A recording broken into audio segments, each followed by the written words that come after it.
मैं तो सबको बोल बोल के थक गई हूँ कि हमने कुछ नहीं किया, लेकिन तुम्हें भी क्या जरूरत है उन लोगों के मामलात में बोलने की? क्यों क्यों? अम्मी, उस सादिया ने मेरा वैसे ही दिमाग खराब कर दिया है। अब आपको मुझ पे चलाने की जरूरत नहीं है बिल्कुल भी। नसरीन, एक बार अपनी बूढ़ी माँ की तरफ देख लो। क्यों बेटा, क्यों नहीं बात मानती हो मेरी? जानती भी हो कि इतना अच्छा घर हमें रहने के लिए मिल गया है, ये भी जानती हो कोई खर्चा नहीं हमारा, उल्टा हमें यहाँ से पैसे मिलते हैं। ये बात मैं कितनी दफा बता चुकी हूँ। मैं किसी की नौकर बन के नहीं रह सकती, कितनी बार बताना होगा मुझे? जब करीम साहब हमें यहाँ लेकर आए थे तो कुछ और ही सोचा था मैंने,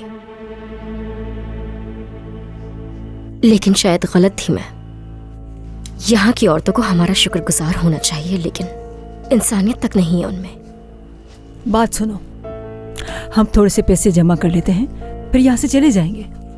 लेकिन मेरी तुमसे बस एक इल्तिजा है, देखो जब तक हम इस घर में हैं तुम अपना मुंह बंद करके रखो।